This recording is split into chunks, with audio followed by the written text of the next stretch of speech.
bullshit. Oh.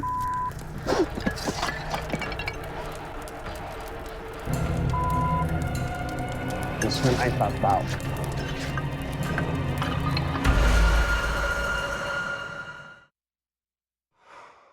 Hey guys, Brooke Whipple here. Welcome to my channel. I'm all about inspiring you to get outside and get happy, and today I want to talk about Alone Season 7. The finale is coming up on Thursday on the History Channel. Who's gonna win? For the first time, 10 participants will fight to survive the Arctic for longer than anyone in Alone history. A grueling 100 days. This is the ultimate challenge. 100 days in the Arctic is no joke. If they can endure, they'll win the biggest prize ever, $1 million.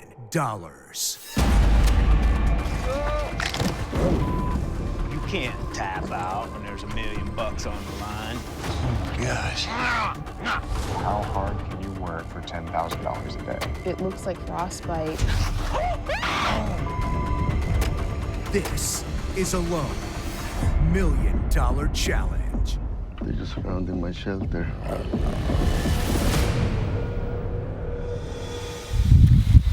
These guys on Season 7 are tough. I give every single one of them so much credit. I cannot wait to see who wins.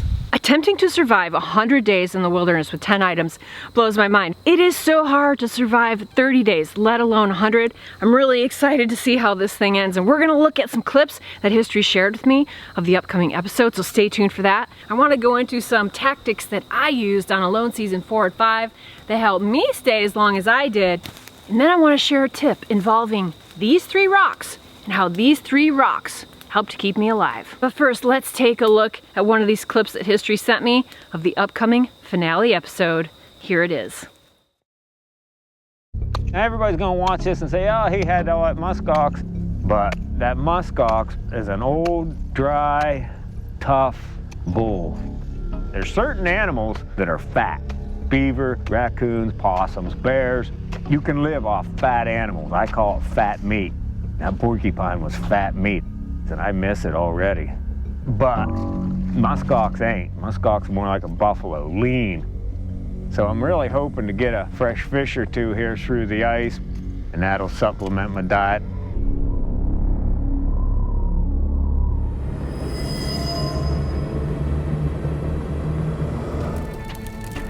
Oh my God. Try to get out of here. Do not, please. Come here. Get out of here. Get out of here.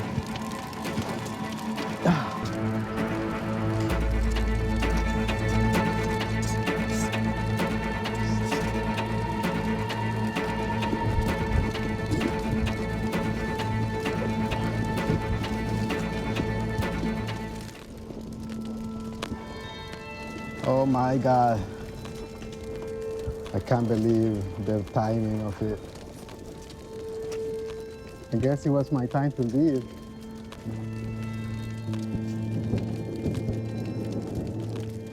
I couldn't drag the cases out, so the batteries are blowing up.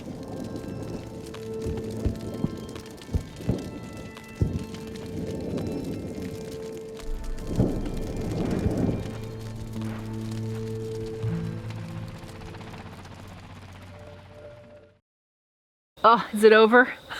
When is this gonna be over for these guys? This is some tough stuff. The key for me being out there as long as I could be out there was keeping my hands busy, keeping my mind busy. It's just like when you've got this big task at hand, you need to accomplish small things, make small steps of progress, and that helps you keep going.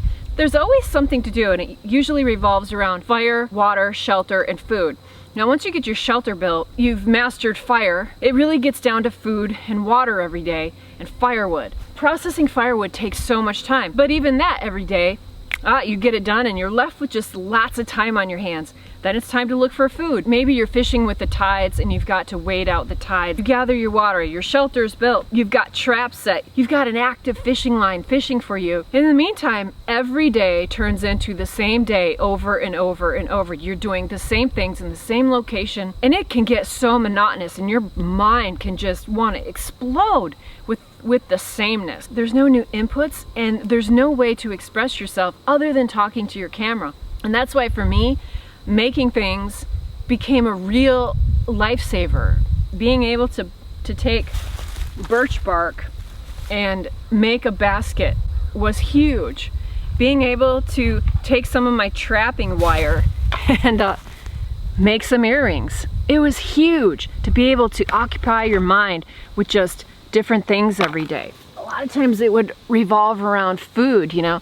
I carved this in Mongolia with a float here so my bait could be suspended underneath. On Vancouver Island, we had slightly bigger ones and we would fish off the rocks and toss this out. Just carving these and coming up with new lures and new ways to fish and have your gear fishing for you 24/7. That really helped keep me occupied many, many days. I want to show you something else that's really important. Marking time is something that I can't say enough about. And every day I was in Mongolia, I made a new birch ring. And every day I caught a fish, I made a new fish and put it on my little fish stringer. It was such a big deal every day to add on to my birch daisy chain. And I would save that moment until just the right time when I needed a boost for the day so that I could say, I've been here one more day, I did that. I made it one more day. Same thing for Vancouver Island. This is my knife sheath and I haven't done anything with my knife. I kind of want to just keep it like it is. It's just rusty and used and abused from my time on the island, 49 days. But I marked every day I was there, this sheath got a tick mark. And seeing those days add up, it was just so special, so spectacular. It's really important to mark time, to make progress, and your mind can have an achievement. Let me show you some other stuff I made. In Vancouver Island, we tried to make some kind of calendar even though we didn't know what day it was. We found an old nail, we put it in the fire and do little wood burnings. I'd make birch bark baskets and go beach combing and find interesting things and put it in my treasure box. This is an eagle or owl pellet here. In Mongolia, I made this little journal out of birch bark and I used charcoal every day to say what I did and if I caught any fish that day. It's the only way I had to write stuff down. Day 21, beautiful. I got 2 fish. Pretty cool. I thought it maybe was September 16th. Stuff like that was so important to just mark my days. You know, I was always wandering and finding things interesting and making more boxes, and I made jewelry, these bracelets, and this is out of willow and some trapping wire. I found a piece of antler from the red deer and I cut pieces off to make like buttons maybe. So I was just, you know, constantly keeping myself busy. Another potential calendar. I didn't know what day it was. Vancouver Island, we found some netting and I used it to collect shells from the beach. Then I made this beautiful shell stringer to hang over our mantle in the cabin. Every little thing to add beauty to my space and get me out collecting things just to keep busy. It's just so important. I don't know if you've ever read the book Lone Survivor by Marcus Luttrell, and he talks about being in that massive battle, that massive gunfight that he was in Afghanistan, and how he was wounded, but he just had to keep going. And he was to the point where all he could do was crawl, and he would mark a line in the sand in front of him, and he would crawl past that until his feet were over the line. Then he'd make a new line and crawl forward. I mean, it's brilliant. That's hardcore. Such a mind over body thing to do, to stay in the game, and that kept him alive. I mean, that's just, it's so valuable. It's so inspiring. All right, now here's the tip I want to share with you. This is something Dave and I did every single night on Vancouver Island, and it really felt like just helped us survive. And what we did, we went to the beach and found this nice, smoothest, roundest rocks we could. What you do is just put them in the fire. So every night we would put these in the fire and let them heat up real good. When you get to the point that these guys in season 7 are at, you have no body fat left. Despite your diet and what you've been eating, you have been exerting, you've been drained mentally, you're losing weight, and it's hard to keep warm. That's for sure. So getting those rocks, getting them nice and hot, being able to warm yourself up is a huge deal. I know a couple times we even used hot rocks in the middle of the day while we were fishing because it was just so cold, it was snowing, and to be able to bait your hook, you had to have your gloves off. It was so great to have a hot rock with us, and we'd pass it back and forth to keep our hands warm while we were fishing. It's crucial, critical to stay warm. Now what you're gonna wanna do is keep these rocks in there for maybe 20, 30 minutes. It really depends on how hot your fire is.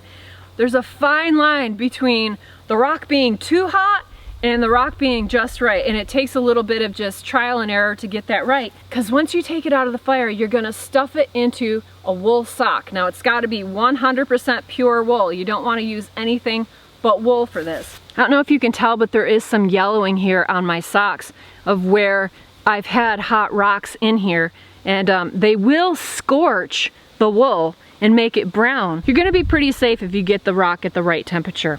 Also, you don't wanna burn yourself. I can handle it. It's not like super duper duper hot, so it's gonna be good enough for me. And you know, you can pull them out of the fire and just kind of let them cool down if they're too hot. Just take that rock and slip it into your sock. And you can see why you want a nice round rock, because you're gonna have this against your body, and it's just, the smoother it is, the more comfortable it is. That's pretty warm, but it's not like super burning me or anything. 10-15 minutes is probably good. There's our socks. So you're gonna wanna crawl in your bag, put a rock down at your feet, and then 1 or 2 rocks somewhere else. I like to have it right here on my belly, and you can put your hands on it, and it's just great. You can put it up on your chest if you need to warm that, but if you've got at least 1 rock at your feet, 1 rock at your core, it's fantastic. It's a lifesaver. Now if your rock is too hot, you will feel it. You know, if it's too hot to handle, it's probably too hot to put in your bag.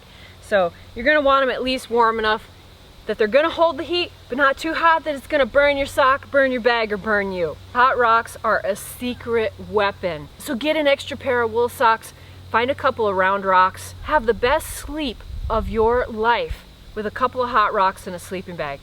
You won't regret it. Basically what it comes down to in this challenge is it's a mental game. It's you against you. How do you handle the loneliness? How do you handle the hunger? How do you manage to go on each and every day? Because let me tell you something.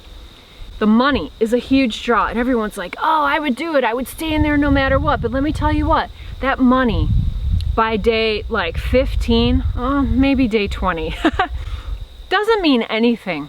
You really want to win, you want the money, but you know, if someone showed up at your location with a suitcase of money and it had hundreds of thousands of dollars in it, it would not change your day there. It would not. But you know what would? If they opened up that suitcase and gave you a cheeseburger, that would change your day. You'd be like, yeah, baby, cheeseburger! You would feel like you just won $1 million. So that money gets pushed way to the back of your mind because you want to see family. You want to have a conversation. You want to get some really good food. And those things can start to dominate your thoughts. And that's when you need to do that line in the sand and crawl past it every single moment when you reach those times where you just feel like you can't go anymore. Because it is just you against you. It's such a struggle. 100 days alone blows my mind. I give these guys a lot of credit for trying it. It's so hard. It's so tough. So congrats to all the people on season 7. It's a tough game you're playing. In the Arctic, you're surviving, you're hardcore. I have nothing but respect. I can't wait to see who's gonna win.